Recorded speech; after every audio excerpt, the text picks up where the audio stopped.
नमस्कार दोस्तों, इस वीडियो के माध्यम से मैं आप सभी को बताने वाला हूं कि जो सबमर्सिबल मोटर होती है इसका पंप कैसे बांधा जाता है। तो टोटल जानकारी देने वाला हूं, वीडियो को पूरा देखिए, कहीं से स्किप करेंगे तो हो सकता है समझ में ना आए। ये देखिए एम्पेलर है, ये देख सकते हैं कुछ इस तरीके का एम्पेलर होता है। तो ये ड्रैगन मोटर का एम्पेलर हम लगाने जा रहे हैं जो कि 9 नंबर एम्पेलर है।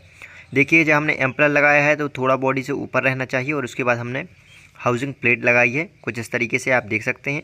और प्लेट को बिल्कुल प्रॉपर तरीके से बैठाना है हमें। अगर वो थोड़ी भी अगर लूज़ रहती है या उस कोर से डिफेंट रहती है तो उस चक्कर में फिर आपका पंप फ्री नहीं बैठना चाहिए। अब देखिए बिल्कुल फ्री आ गया है जब हमने पहला एम्पलर लगाया है। इसके बाद हम लगाएंगे दूसरा एम्पलर कुछ इस तरीके से, देख सकते हैं आप। और इसकी जो कॉन होती है नीचे की ओर थोड़ा गैप होना चाहिए जैसा कि इसमें है, और बिल्कुल फ्री घूमना चाहिए। वो थोड़ा बहुत ऊपर नीचे होना चाहिए, इसका आपको खास ध्यान रखना है। तभी जाके जो आपका पंप है वो बहुत ही बेहतरीन प्रेशर देगा और अच्छा चलेगा। इसके बाद हम ऊपर वाली जो हाउसिंग होती है उसको लगाएंगे और इसको अच्छी तरह से फिट बैठाएंगे। आपको हमेशा ध्यान रखना है कि इसके फेस पर नहीं मारना है, हमें इसका अनुभव है इसलिए हम इस तरह से मारते हैं। जब इसको ठोकते हैं नीचे की ओर तो इस पर किसी प्रकार का निशान नहीं बनता है, क्योंकि हम बहुत ही हल्का इस पर ठोकर मारते हैं। तो ये देखिए बिल्कुल ही फ्री आ गया है पंप। कुछ इस तरीके से इसको बांधना है। जब भी आप हथौड़ा मारें तो आप किसी लकड़ी का यूज़ करें। अगर लकड़ी का यूज़ नहीं करेंगे तो उस चक्कर में आपके जो अगर आप एक्सपीरियंस नहीं हैं और नए नए मिस्त्री हैं तो उस चक्कर में फेस मिस्टेक कर सकता है, जिस कारण से आपका जो पंप है वो सही तरीके से फिट नहीं बैठेगा। इसका आपको खास ध्यान रखना है। इसके बाद हम तीसरा एम्पलर लगाएंगे जो कि हमारा पंप है। पहले हम इससे हमारी प्लेट निकालेंगे, हाउसिंग प्लेट निकालेंगे कुछ इस तरीके से, बिल्कुल आराम से और बेहतरीन तरीके से लीवर की मदद से। ये देख सकते हैं आप। थोड़ा आप छेनी हथौड़े का उपयोग कर सकते हैं, क्योंकि बिना छेनी हथौड़े के इसमें आप जीत नहीं सकते हैं, क्योंकि इसमें बहुत ज़्यादा परेशानी हो जाती है। तो देखिए कुछ इस तरीके से सबसे पहले हम इसके सभी हेड को निकाल लेंगे। ये देख सकते हैं आप, ये हमने एम्पलर निकाल लिया है और इसके ऊपर की हाउसिंग है। तो देखिए ये इसका जो एम्पलर है इसको हम फिट करेंगे। ये देखिए कुछ इस तरीके से बहुत ही आसान तरीके से चला जाता है।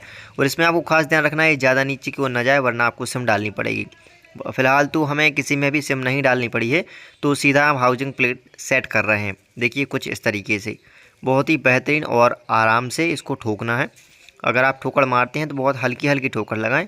अगर आप गहरी या ज़्यादा ठोस ठोकर लगाएंगे तो हो सकता है फेस गड़बड़ हो जाए और ऊपर वाली प्लेट फिर ना बैठे।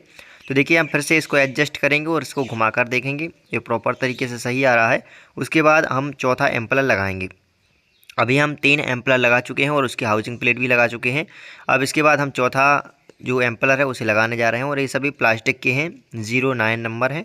तो पानी बहुत बेहतरीन देती है, ड्रैगन मोटर है, 3-6 की मोटर है। तो देख सकते हैं आप कुछ इस तरीके से इसका जो एम्पलर वगैरह चलता है बिल्कुल फ्री चल रहा है, बैठ के नहीं चलना चाहिए, इसका आपको खास ध्यान रखना है। इसके बाद ये देखिए जब ये हमारा एम्पलर है ये फिट बैठ जाएगा तो इसके बाद हम जो ऊपर की हाउसिंग होती है इसको ठोकेंगे कुछ इस तरीके से और बहुत ही बेहतरीन तरीके से इसको हम फिट करेंगे। अभी ये थोड़ा टाइट जा रहा है क्योंकि ये नया नया है और पहली बार ही बन रहा है। अगर ये पुराना हो जाता है तो इसकी जो कोर होती है वो घिस जाती है, कट जाती है, जिस कारण से बहुत ढीला जाता है। लेकिन जो सही पंप होता है, अच्छा पंप होता है, इसकी हाउसिंग अच्छी जानी चाहिए, यानी कि टाइट जानी चाहिए, बिल्कुल भी ढीली नहीं जानी चाहिए। ये देखिए जब हमने ये आखिरी वाला जब एम्पलर बैठाया है तो आप देख सकते हैं ये थोड़ा क्या हो रहा है कि नीचे की ओर बैठ रहा है, इसलिए हम इसमें सिम का उपयोग करेंगे। सिम बासर होता है एक, इसको हम लगाएंगे कुछ इस तरीके से, ये देख सकते हैं। और जो हमारा एम्पलर है वो ऊपर की ओर आ जाना चाहिए। देखिए कुछ इस तरीके से थोड़ा ऊपर रहना चाहिए। अगर पूरी तरह से अगर फेस पर बैठ के चलता है तो दिक्कत वाला काम हो जाएगा। वो देख सकते हैं हमारे 5 एम्पलर फिट हो चुके हैं, क्योंकि पहले मोटर ज़्यादा पानी देती थी और बोरवेल में पानी कम था, इसलिए 1 एम्पलर कम करा दिया गया है कस्टमर के द्वारा। तो फिर हमने इसको 1 एम्पलर कम कर दिया है। अब आप देख सकते हैं इसमें जो इनपुट बुश होता है इसको हम लगाएंगे, जिसको स्लिप भी बोलते हैं। तो इसको फिट करेंगे तो इसका नाप वगैरह हम ले लेंगे और इसके साइज़ का हम बुश पहले हाउसिंग में लगाएंगे। जो ऊपर का हेड होता है इसमें हम जो बुश ठोकेंगे नया वाला इंस्टॉल करेंगे, उसमें स्लिप के हिसाब से लगाना पड़ता है, क्योंकि इसकी जो पुरानी स्लिप थी वो ख़राब हो चुकी थी, जिस कारण से हम इस पंप को नया इंस्टॉल करने जा रहे हैं। और इसके एम्पलर वगैरह तो बचे हुए थे, लेकिन स्लिप बुश वगैरह कट गए थे, तो इसकी हमने बुशिंग की है। तो कभी भी अगर आप पंप का काम करते हैं, पंप बांधते हैं, तो कुछ तरीके से बांधना है हमें। और इसको बहुत ही आराम से जब आप ठोकर लगाते हैं तो बहुत ही आराम से लगानी है, क्योंकि अगर आप ठोस ठोकर लगाएंगे तो हो सकता है कि आपका जो पंप है वो अनबैलेंस आ जाए और जिस चक्कर में शाफ्ट भी टेढ़ी हो जाती है तो प्रॉब्लम ज़्यादा आ जाती है, इसलिए इस बात का खास ध्यान रखना है। इसके बाद चलिए हमने स्लिप लगा लेनी है।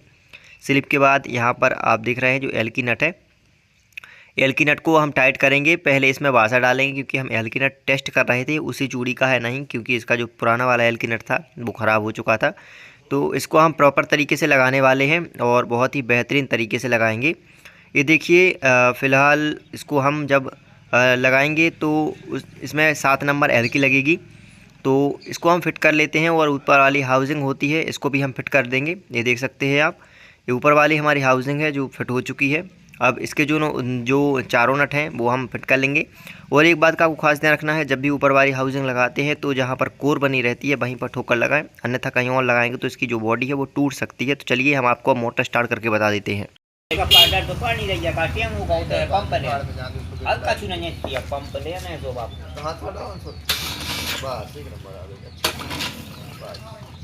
ठीक।